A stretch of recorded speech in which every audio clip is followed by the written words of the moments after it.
Bonjour chers amis, voilà nous sommes à nouveau et toujours confinés, les uns et les autres chez nous, dans nos maisons. Ce moment est toujours aussi difficile bien sûr, simplement pour utiliser le temps, pour essayer d'occuper les journées.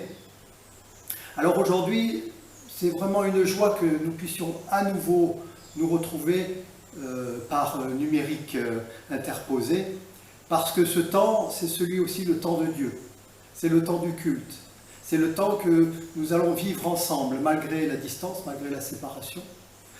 Nous allons vivre ce moment de chant, de culte, de louange, de méditation, de prière, et c'est très précieux pour nous de vivre ce moment-là. C'est cette façon pour nous d'être en communion les uns avec les autres. Et nous nous sentons tout particulièrement en communion avec les personnes pour qui ce temps est vraiment difficile, pour qui la santé est précaire.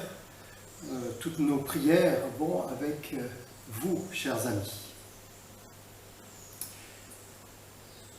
Au commencement, les ténèbres couvraient l'abîme, l'Esprit de Dieu planait sur la surface des eaux. Dieu dit que la lumière soit, et la lumière fut. Au commencement, dans le grand silence, Dieu parla.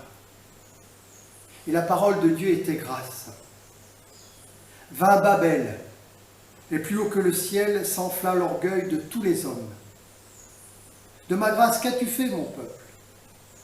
Au temps fixé, Dieu envoya son Fils. Il fut l'un de nous. Sur la croix, Dieu est grâce. C'est pourquoi dans l'immensité de l'univers et dans le secret oublié de notre cœur, tu es notre Dieu et nous te bénissons.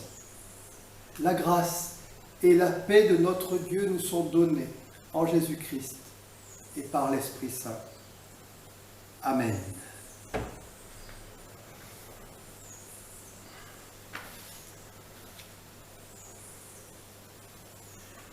Seigneur notre Dieu et Dieu vivant, nous confessons que devant l'éclatante lumière du Christ, nous avons été souvent attirés par l'obscurité. Tu nous as demandé d'être les témoins de ta grâce, et nous avons dressé des murs, tracé des frontières. Contre ton amour, nous avons été révoltés. Seigneur, aie pitié de nous. Comme l'arbre planté près des eaux et qui pousse vers le courant, nos vies ont été nourries par ta grâce fidèle. Mais nous avons trahi ta bonté en refusant une gorgée d'eau à l'étranger. Quand vous étendez les mains pour prier, je me bouche les yeux pour ne pas voir. Vous avez beau multiplier les prières, je refuse d'écouter. Lavez-vous, purifiez-vous, écartez de ma vue vos mauvaises actions. Préoccupez-vous du droit des gens. Tirez d'affaire l'opprimé, faites droit à l'orphelin. Tel le dit Ésaïe. Éternel Dieu de grâce, enlève de nos vies tout ce qui n'appartient pas au royaume. Seigneur, aie pitié de nous.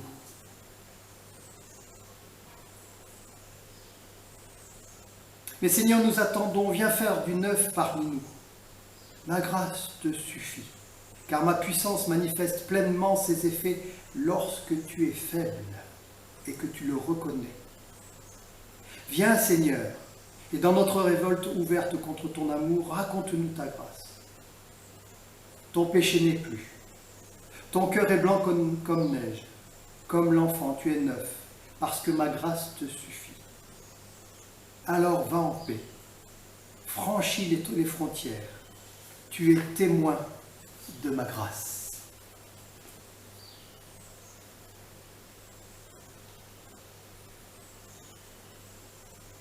Nous croyons en Dieu, qui se révèle à nous comme un Père aimant, qui nous laisse libres de le quitter ou de le suivre, et qui guette notre retour, et nous accueille dans la joie, ou encore considère que tout ce qui lui appartient est à nous. Nous croyons en Dieu qui est venu en Jésus-Christ, le Fils, comme un berger, chercher chacun de nous comme un berger cherche chacune de ses brebis, pour nous rassembler dans la confiance, en son amour, et la paix qui naît de sa présence. Nous croyons en Dieu qui, par son esprit, peut déplacer tous les obstacles qui nous séparent de lui, secouer la poussière qui nous étouffe, nous faire venir à la lumière, dans une fête joyeuse où chacune, chacun à sa place, est reconnu par Dieu comme ayant une immense valeur. Nous croyons que Dieu veut nous rassembler en Église, non sur la base de nos mérites, mais au nom de son amour inconditionnel et libérateur, qui est offert à tout être humain. Amen. Et je vais vous inviter maintenant à chanter. Vous allez trouver dans l'image qui suit le titre de ce cantique.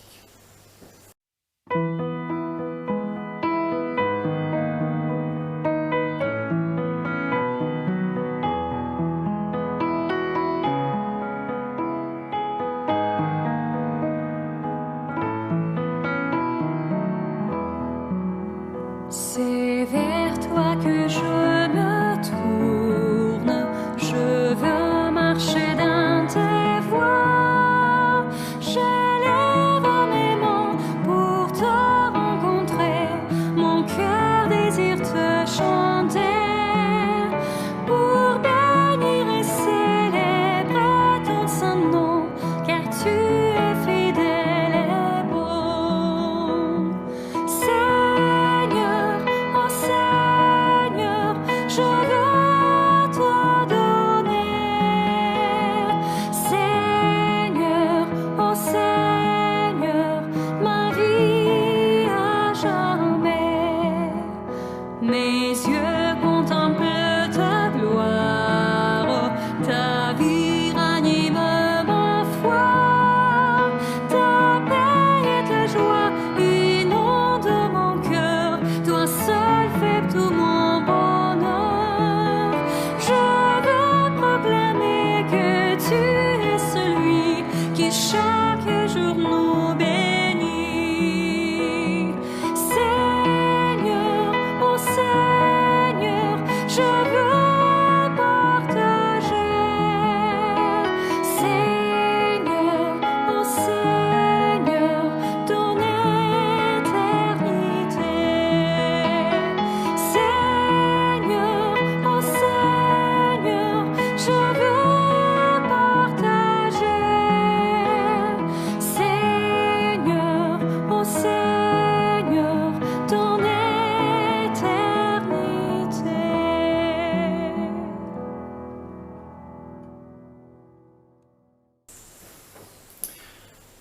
Je vous propose ce matin de lire dans les lectures du jour, d'abord dans le livre du prophète Ézéchiel, au chapitre 37. La main du Seigneur fut sur moi, il me fit sortir par l'Esprit du Seigneur et me déposa au milieu de la vallée. Elle était pleine d'ossements. Il me fit circuler parmi eux en tous sens. Ils étaient extrêmement nombreux à la surface de la vallée. Ils étaient tout à fait desséchés. Il me dit, fils d'homme, ces ossements peuvent-ils revivre? Je dis, Seigneur Dieu, c'est toi qui le sais. Il me dit, prononce un oracle contre ces ossements. Dis-leur, ossements desséchés, écoutez la parole du Seigneur. Ainsi parle le Seigneur Dieu à ces ossements. Je vais faire venir en vous un souffle pour que vous viviez. Je mettrai sur vous des nerfs, je ferai croître sur vous de la chair. J'étendrai sur vous de la peau. Je mettrai en vous un souffle et vous vivrez. Alors vous connaîtrez que je suis le Seigneur. Je prononçai l'oracle comme j'en avais reçu l'ordre. Il y eut un bruit pendant que je prononçais l'oracle et un mouvement se produisit. Les ossements se rapprochèrent les uns des autres. Je regardai, voici qu'il y avait sur eux des nerfs, de la chair croissée. Et il étendit de la peau par-dessus. Mais il n'y avait pas de souffle en eux. Il me dit, prononce alors sur le souffle. Prononce un oracle, fils d'homme. Dis au souffle, ainsi parle le Seigneur Dieu. Souffle, viens des 4 points cardinaux. Souffle sur ces morts, et ils vivront. Je prononçai l'oracle comme j'en avais reçu l'ordre. Le souffle entra en eux, et ils vécurent. Ils se tinrent debout. C'était une immense armée.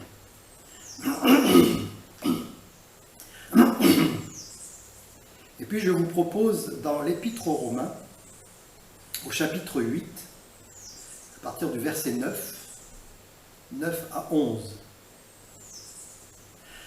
Or, vous n'êtes pas sous l'empire de la chair, mais de l'esprit, puisque l'esprit de Dieu habite en vous. Si quelqu'un n'a pas l'esprit du Christ, il ne lui appartient pas. Si Christ est en vous, votre corps, il est vrai, est voué à la mort à cause du péché. Mais l'esprit est votre vie à cause de la justice. Et si l'esprit de celui qui a ressuscité Jésus d'entre les morts habite en vous, celui qui a ressuscité Jésus-Christ d'entre les morts donnera aussi la vie à vos corps mortels, par son esprit qui habite en vous. Ô Seigneur, ta parole est la vérité. Sanctifie-nous par ta vérité. Amen.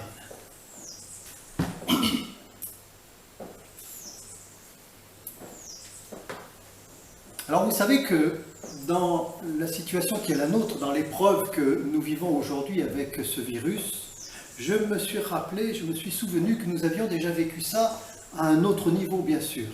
Il y a un peu plus d'une vingtaine d'années, je ne sais pas si vous vous rappelez, mais nous avons eu un moment de panique dans un domaine particulier qui est celui de l'informatique. Autour des années 2000, il y a eu une espèce de grande vague de virus informatiques.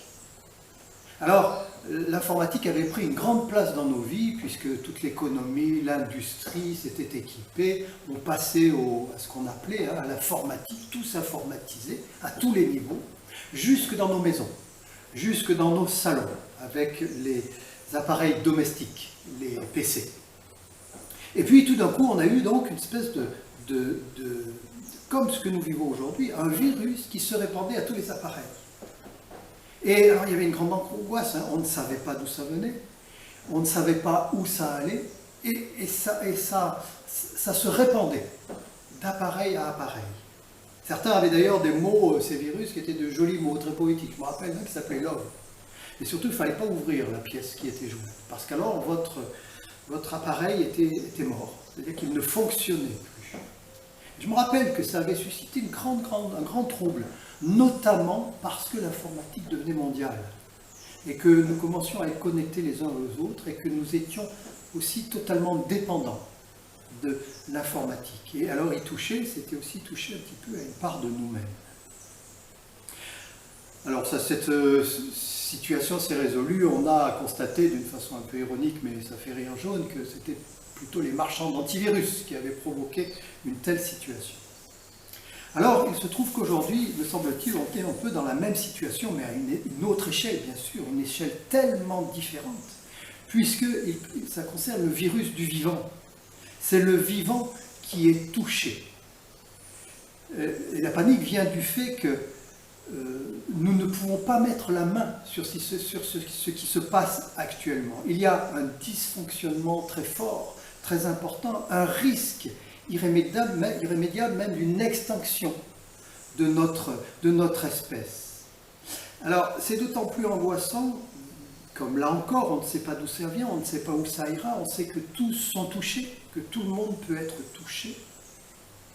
Mais ce qui est terriblement angoissant, c'est que le vivant existe dans des barrières, comme la physique, comme les lois qui nous régissent, comme les lois qui régissent le monde.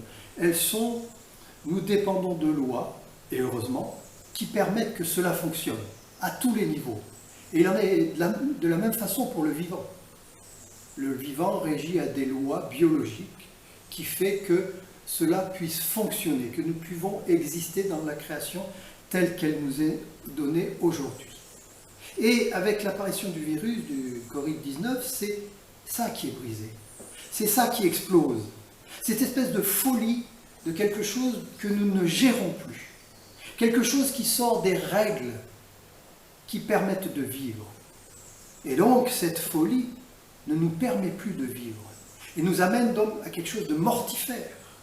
À quelque chose que l'humain ne peut pas gérer. Que l'humain se sent totalement dépassé. Oui, le vivant sort des règles qui le conditionnent. Alors il y a aussi un événement particulier associé à ça, quelque chose d'infernal. Il y a quelque chose de l'ordre du mal absolu. C'est-à-dire qu'il y a une égalité devant le virus. Étonnamment, nous qui cherchons tellement l'égalité dans notre monde, et bien paradoxalement et d'une façon infernale, nous sommes tous égaux face au virus. Alors là, il n'y a plus de riches, de pauvres, de Chinois ou d'Américains, d'Africains ou d'Européens.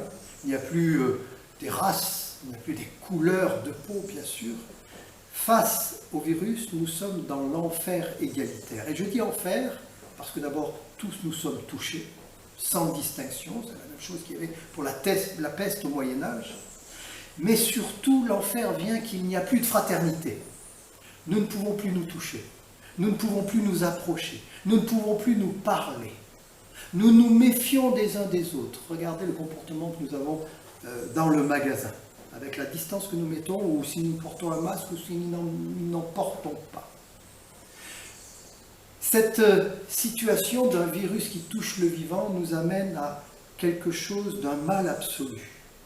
Nous nous retrouvons dans le froid de notre individualité, dans quelque chose qui nous isole totalement, dans une sorte de souffrance où nous nous sentons confinés, ne servant à rien. Attendons quelque chose qui peut nous tomber dessus sans savoir d'où cela vient. Alors, avec les récits qu'on a entendus, je crois qu'il faut entendre des avertissements. Le premier avertissement, ce sont cette image des ossements qu'on entend chez Ézéchiel. Dieu dit, par l'Esprit, Dieu dit à Ézéchiel, va voir dans la vallée, dis-moi ce que tu vois. Il voit tous ces ossements en vrac qui existent là au fond de la vallée. Et Dieu lui dit, est-ce que ces ossements peuvent-ils revivre? Et Ézéchiel a la sagesse, je dis bien la sagesse de dire, toi seul le sais. Toi seul peux se prononcer là-dessus, sur la vie. Toi seul, Dieu peut te prononcer sur la vie ou pas des individus.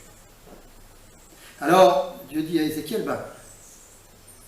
envoie ma parole, envoie ma parole. Et alors qu'Ézéchiel se met à parler, à témoigner de la parole de Dieu, les ossements se mettent en place. Ils se reconstituent, vous l'avez entendu. Les os se reconstituent comme un squelette, puis viennent dessus les nerfs, puis viennent dessus les chairs, les muscles, et la peau qui vient envelopper l'ensemble de cet individu qui se reconstitue. En fait, c'est la création. C'est tout simplement une autre façon de parler de la création. Mais dans ce premier avertissement que j'entends avec ce récit, c'est que si nous en restions là, nous n'aurions pas de vie. Nous n'aurions pas de vie. Nous serions des os assemblés, de la chair reconstituée sur un corps, mais nous serions sans vie. Et c'est un petit peu ce qui existe quand nous pensons que par nous-mêmes nous vivons, que nous sommes dans cette toute-puissance, qu'on n'a pas besoin du ciel, qu'on n'a pas besoin des autres, qu'on n'a pas besoin de fraternité, qu'on n'a pas besoin d'être reliés. Quand nous pensons pouvoir tout gérer, et on voit où cela nous mène. Alors, cette existence sans vie, c'est celle qui existe actuellement, où nous exploitons pour la rentabilité, pour le business, où les gens sont plutôt au profit de cette rentabilité. Alors, nous entrons dans une sorte de liberté folle, sans Dieu, où tout est pour finir voué à la mort. Et puis tout d'un coup, dans ce que nous pensions être éternel et immuable, eh bien vient un virus. Vient cette toute petite chose qui dérègle complètement la machine. Plus rien ne fonctionne. Voyez comme la Terre est au ralenti. On m'a envoyé ce matin encore une petite image très subjective et amusante où la Terre, d'une certaine façon, remerciait le coronavirus parce qu'elle pouvait enfin un petit peu se reposer. Voyez, si nous sommes des êtres sans vie au-delà de nous-mêmes, bien sûr, hein, sans une vie qui vaille le coup d'être vécue, alors nous sommes voués à tout ce que nous constatons. Dérèglement de la planète, environnement détruit, relations entre nous qui se détériorent, violence, guerre, mal et virus, comme celui d'aujourd'hui. Alors dans ce premier avertissement, j'aimerais retrouver peut-être et redire d'une façon un peu profane ce à quoi cette épreuve nous permet de réfléchir. Peut-être je prendrai l'image, j'ai parlé de l'égalité et de la fraternité, vous entendez cette devise, hein, qui n'est pas simplement la devise de la France, mais je pense que c'est la devise de l'humanité tout entière, hein, cette liberté, cette égalité, cette fraternité. Nous sommes attachés à cela, je crois. D'une façon profane, peut-être l'interpellation qui nous est faite aujourd'hui à travers cette épreuve, c'est de retrouver peut-être une vraie égalité. Que cela nous fasse comprendre que l'égalité est nécessaire, mais là plus dans un sens infernal, mais dans un sens positif. Nous avons une même destinée ensemble. Et ce n'est plus les individus qui soient au bénéfice de la rentabilité, mais l'inverse. Que nous puissions nous retrouver en tant qu'individus, égaux les uns avec les autres, dans une même destinée. Et cette fraternité, ça serait aussi celle-là, de ressentir cette même commune destinée, que nous ne pouvons faire que les uns avec les autres, et non pas les uns sans les autres. Et pour finir, la liberté ne peut s'exercer que dans les limites d'une vie qui ne nous appartient pas. Dans les limites d'une vie qui ne nous appartient pas. Et c'est le dernier élément que je voudrais réfléchir et penser avec vous. Dans le récit que nous avons vu, que nous avons entendu d'Ézéchiel, il y a un second oracle. Parce que le texte dit bien que, pour finir, l'humain n'avait toujours pas la vie en lui. Il existait bien sûr comme nous existons, mais sans Dieu. Et l'oracle, c'est de donner à l'humain cet esprit de vie, qui est l'esprit de Dieu pour le monde. Alors, dans cet oracle, tout d'un coup, les humains prennent vie. Mais prennent vie dans la conscience et dans la reconnaissance à ce qu'un autre est pour eux, avec la référence au Dieu créateur. Nous ne pouvons pas vivre et nous ne pouvons pas mener notre existence en vivant tout seul dans notre propre liberté. Nous vivons parce que la vie nous renvoie à un autre, au Dieu créateur, qui lui maintient les limites de la vie, qui lui nous préservera d'exploser ces limites et d'entrer dans une folie dont nous ne connaîtrions pas le terme. Il faut, oui, nous en remettre à Dieu. Lui seul peut nous donner la vie véritable dont nous avons besoin, qui est nécessaire pour notre existence. Et cette vie véritable, c'est une vie à laquelle il nous veut épanouis et joyeux, mais pas sans les autres. Pas sans un souci d'égalité, de fraternité. Alors nous pourrons exercer une pleine liberté dans cette vie qui nous est donnée. Et c'est ce que dit Paul à la fin, vous l'avez entendu. Si nous ne vivons que par la chair, et quand il dit par la chair, c'est-à-dire en vivant de nous-mêmes, sans avoir besoin de quelqu'un d'autre, ni des autres, ni de Dieu, alors nous sommes des hommes morts. Nous sommes des hommes et des femmes sans avenir. Par contre, si nous nous en remettons à Dieu et aux autres, dans un besoin les uns des autres et dans un besoin du Dieu créateur, alors nous vivons de l'esprit. Et alors nous serons prémunis de tous ces dysfonctionnements du vivant. Que nous puissions entendre cette épreuve comme quelque chose qui nous permet de nous grandir. Que nous puissions mesurer combien nous sommes des êtres faibles et limités. Que surtout les décideurs, les grands, puissent comprendre que nous ne pouvons pas tout gérer. Et que parfois l'humilité est importante. Que nous puissions penser que sur cette planète si petite, pour finir, nous sommes tous liés les uns aux autres. Et qu'en rien, une toute petite chose peut nous détruire. Et qu'en même temps, quelque chose de magnifique, la rencontre de notre Dieu créateur, au contraire, peut nous donner une vie tellement achevée et accomplie. C'est le souhait que nous faisons, c'est la prière que nous avons. Et nous serons alors comme ces êtres dans la vallée qui vont reprendre vie pour retrouver une plaine où coule le lait et le miel. Amen.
terme de notre culte, je vais vous inviter à la prière. Nous rassemblons tout ce que nous avons vécu dans ce temps que nous avons pris pour louer le Seigneur, dans ce temps que nous avons pris à vivre ensemble ce moment. Cette prière, c'est le lien que nous avons les uns avec les autres, que nous avons avec notre Dieu, bien sûr, avec toutes les frères et sœurs de la terre et avec toutes les personnes pour qui vivre aujourd'hui est un moment si difficile. Nous venons à toi dans la prière, Seigneur, et c'est une autre manière de faire place en nous à un autre que nous-mêmes. Nous venons à toi et c'est une manière de libérer notre regard de ce qui l'encombre. Une manière de nous délier du manque de confiance, de la lâcheté ou de la colère qui nous retiennent attachés. Là où nous sommes tentés de nous replier sur notre amertume, ouvre-nous à la tendresse qui est en toi. Là où nous nous crispons sur l'attente d'être aimés, emmène-nous vers la générosité qui porte la joie. Là où nous avons peur de manquer, donne-nous de regarder ce manque comme une source de fécondité. Notre prière, Seigneur, c'est aussi une manière d'accompagner les situations douloureuses et de rendre grâce pour les situations heureuses. Nous nommons aujourd'hui, et particulièrement dans ce temps troublé, nous nommons devant toi ceux et celles qui vivent un temps d'éclatement, de remise en question, de deuil, de maladie, d'angoisse, de peur.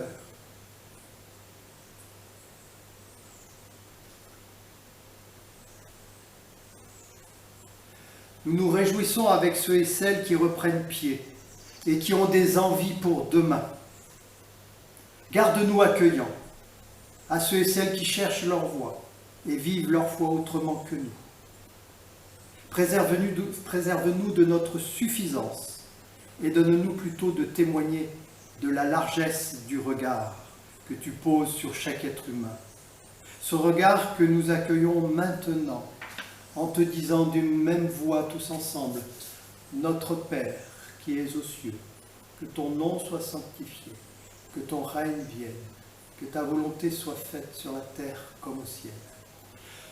Donne-nous aujourd'hui notre pain de ce jour, pardonne-nous nos offenses, comme nous pardonnons aussi à ceux qui nous ont offensés. Ne nous laisse pas entrer dans la tentation, mais délivre-nous du mal, car c'est à toi qu'appartiennent le règne, la puissance et la gloire, pour les siècles des siècles. Amen.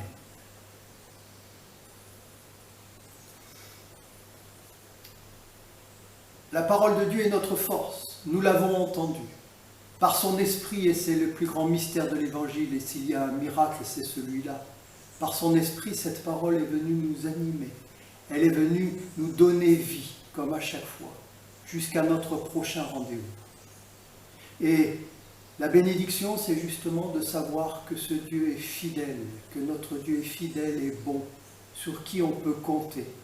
Il était là aujourd'hui, il sera là demain, il sera là jusqu'à notre prochaine rencontre. Il nous bénit, il nous garde, comme il tient en main sa création, qu'il ne veut pas voir se détruire. Nous vivons de cette espérance-là, par la parole de bénédiction qu'il nous donne. Amen.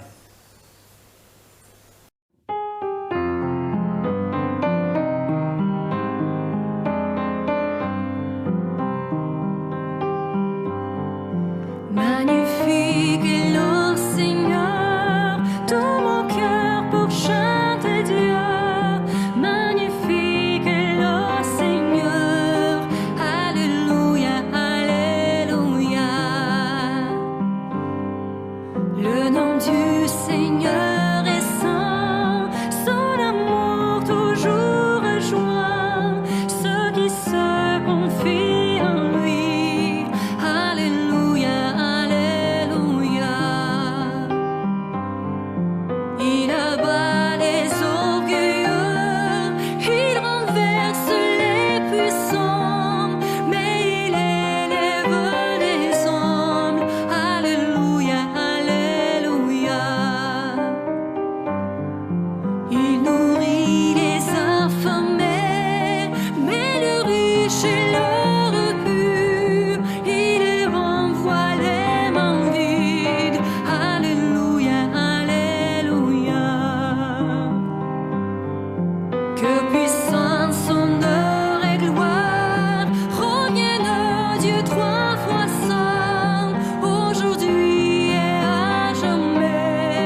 Thank